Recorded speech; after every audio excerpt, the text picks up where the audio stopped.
'Twas the night before Christmas, and all through the house, not a sound could be heard, hang on, what? Brandon Brooks has signed a 4-year contract extension. Brandon Brooks, 4-year contract extension. Hello everybody and welcome to another episode of This Week in Philadelphia Sports with myself, Liam Jenkins, where, as you might have guessed it, we go over everything that's happened this week in Philadelphia sports. Again, if you're new to this channel and you enjoy this sort of content, make sure you leave a like and hit that subscribe button. And as always, if we get to 500 likes on this video, we will pick a random commenter from down below and give away a Philly Sports Network t-shirt. So all you got to do, leave a like and drop your opinions on today's topics down below, and I'm sure there's got to be plenty of them. And we do have a bit of a sad announcement to make, guys. Before we get to the good stuff, there is no more Andrew Sendejo.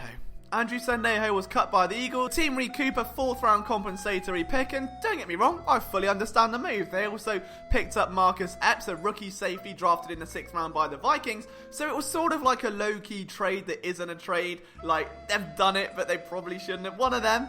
But it does mean that for better or worse, there's no more Andrew Sendejo. So, for one last time, for all of us, can we just unite together, stand as a united front, and give our remote-controlled missile with no sense of direction one last send-off in the only way we know how, at the top of your lungs, from the bottom of your diaphragm, one more time, Andrew Sendejo.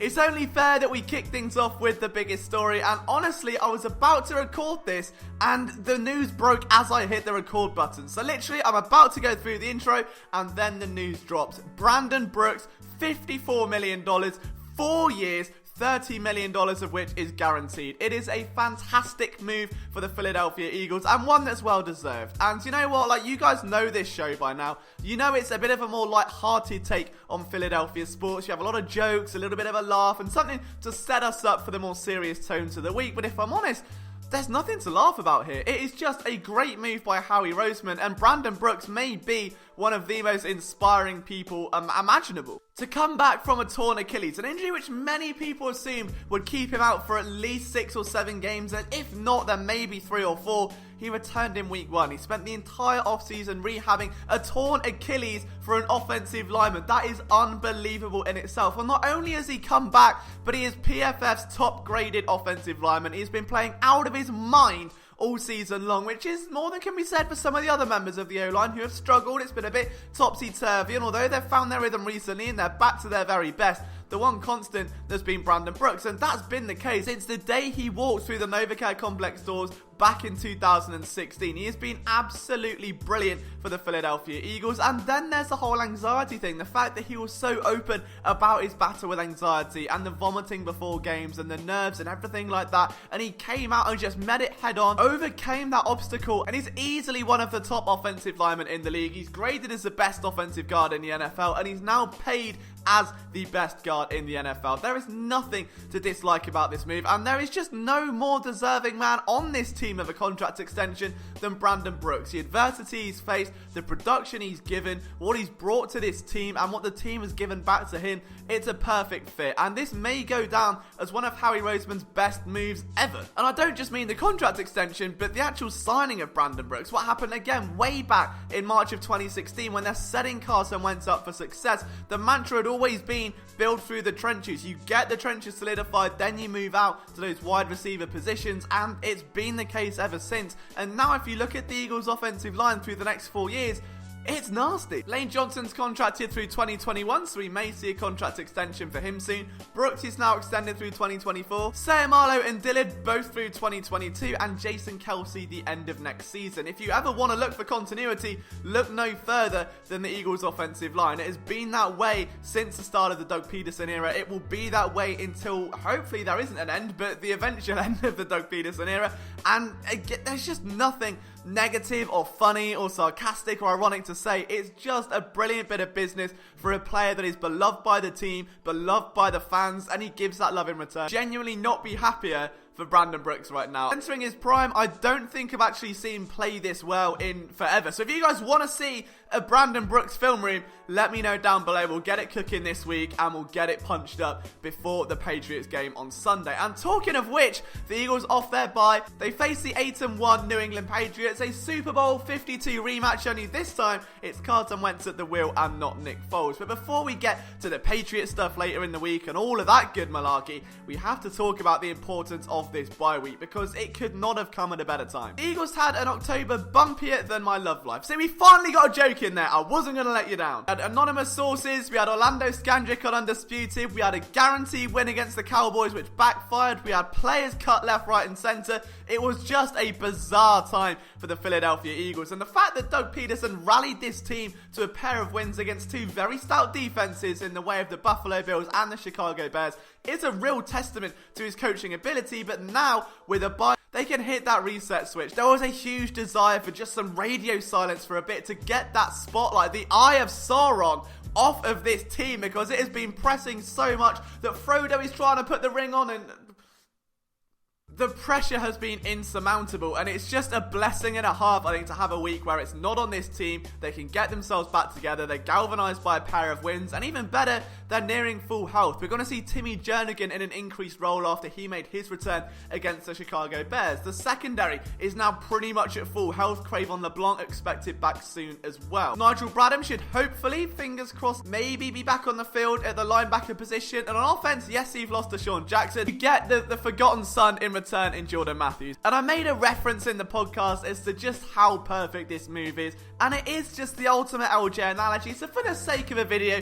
where there hasn't been too much humor, it's very serious today, we're going to have to dish it out one more time. This genuinely is like one of those relationships where you break up and then you kind of move on, but you know in your heart that you should be with that person and it just works and you can't really explain it. So you come back and you give it a second go and then they're like, nah, not going to work. Then you come back again and give it a third, and eventually you're going to get married and there's going to be a contract extension and it'll be happily ever after. That's the dream world anyway. The reality of such instances is a lot darker and more upsetting. But the point is, Jordan Matthews is sat there listening to My Heart Will Go On by Celine Dion, to Every Breath You Take by the Police, and he's come home. He's come home to the team that's drafted him. The second time he's able to come home to the Philadelphia Eagles, who took him in the second round all those years ago. But it genuinely is, you kind of go round in circles, and you know that no matter how much you tried to move on or how much they tried to move on, you'll always just...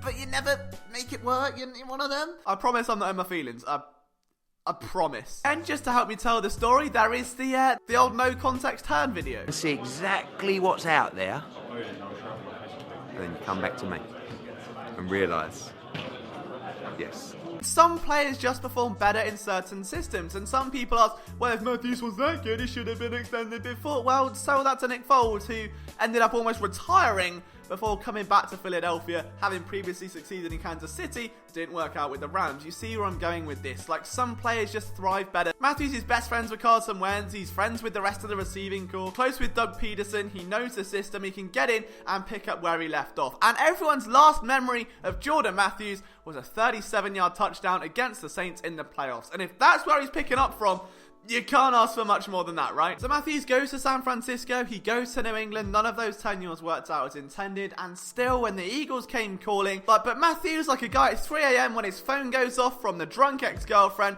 the girlfriend he knows he should have been with all along, he's gonna pick up, he's back over there, try for a third time, and if third time is the charm, then I hope that the Eagles can really get some value out of him, because let's be honest right now, the receiving corps has been dreadful. Alshon Jeffrey looks like a shadow of his former self, who's now got the spatial awareness of me, which is interesting. Nelson Aguilar's also got the physicality of me. Matt Collins can do about as much at wide receiver as me. And J.J. Arcega-Whiteside has played as many wide receiver snaps as me. Alright, that bit's not strictly true, but you get the point. So for Matthews to come in, be a reliable target for Wentz, we know how strong the bond was with Deshaun Jackson. It should open up the offense a bit. I do think Matthews was a much more complete receiver. Eagles film room down below. And at the very least, it gives him a familiar face, someone that he's confident in throwing to at least stretch the offense a bit, to give the tight ends, to give that run game a little bit more support. But you know what won't break your heart on International Singles Day? Philly Sports Network merchandise, and I've actually got a hoodie on, and you can get it down in the description below. It's getting cold, lads. It's winter. It's freezing in the office. You want to wrap up warm, and you want to look good while doing it. So get yourself some PSN merchandise. It directly supports what we do, and of course, you can join PSN season, and you see other people in the street like, hey, he's got a PSN season hoodie. You have a chat. You become best friends. Maybe you end up getting together, and you break that cycle of the Jordan, #Jordan with Eagles. On to the Philadelphia 76ers, and they are back on the East Coast, and thank God, because my body clock hated it. Their West Coast trip was less than successful. It didn't exactly go as planned, but hey, they put the sting in the Hornets. Not like that, but they did beat the Hornets, and sting was a pun, so I think the biggest takeaway, though, from this West Coast trip, if you forget the turnovers, which is always a takeaway, if you pardon that pun, has been the rise of Furkan Korkmaz. The man, the forgotten son, the Jordan Matthews of the Philadelphia Eagles, and a guy that, realistically, a few months ago was trying to get his way out of Philadelphia. They declined his option. He wanted to try and force a trade. He wasn't getting minutes, and then out of nowhere, got 19 minutes a game towards the end of last year, and it seemed alright. Then he goes and plays for Turkey in the World Cup, does pretty good, comes back, and now he's suddenly Steph Curry II. I don't know what's happened, but Korkmaz is on fire. Now he suddenly loves Philadelphia. Everyone loves Korkmaz, and they're saying that they're greatly sorry. All of the slander and the mean tweets, which is understandable. Now, I never was mean to Korkmaz, but I do just want to say sorry anyway. So keep doing the thing. You'll be alright. Obviously, without Ben Simmons, the West Coast trip has been a little bit more sleepy than usual. They've lacked that interior force. But with Simmons back in the lineup eventually, I think everything will be right as rain. The Sixers are still perennial contenders in the East. But one team that genuinely has surprised me is the Toronto Raptors. How is Fred VanVleet doing things against the Lakers that he shouldn't be doing? I don't know what's happened. I don't know. Stop. Alright, it's worrying. Anyway, onto the Philadelphia Flyers, and Samuel Morin tore his ACL for the second time in a very short window. It's really upsetting. I was able to talk to him a little bit in Prague. He's a really nice guy, which makes it that little bit more upsetting, knowing that he was sent on a conditioning stint with the Phantoms earlier this year to try and get back from that rehab, getting some ice time under his belt. Realistically, I think sneaking onto the bottom of that roster with Robert Haig already there was going to be difficult, but it's still never nice to see. And this is a guy that was drafted high by the Flyers. They had a lot of faith in, and just injuries and demotions have sent him back and back and back, and now he's in a position where you don't really know what his NHL future is going to be, so that sucks. On a slightly more positive note, the Flyers beat the Bruins 3-2, and they're now 10-5-2 on the season, which, hey, I know there have been frustrations. I know there have been doubt, and there's been a lot of backlash from fans at times, but your 10-5 and Flyers team does look like it's ready to contend and just getting all those final bits together, and I, for one, am very excited about it. I genuinely think they can go a long way this year if they keep making those statement wins, coming up in big games. Then the sky's the limit under Vigneault, who historically coaches very well in his first season with the team. The Phillies did... I don't know, actually. Don't really know on that one. Oh, but JT Realmuto won an award. So, well done. I think he won too. Big up Realmuto, get a contract extension, and that's about all the news we've got. But it was a very well-deserved award. He was definitely the brightest point of the Phillies team this season. So, should they bring him back? Absolutely, just because we can get more of that content where he's upset with someone running towards him. I think that was my personal highlight of his season. And the Philadelphia Union did... nothing either. But that brings us to the end of this week's video, guys. Thank you so much for taking the time to watch it. If you enjoyed, make sure you leave a like, hit that subscribe button, and of course drop your comments down below to be in with a chance of winning a t-shirt. If you want to follow me on Twitter, it's at Liam Jenkins PSN. See you soon.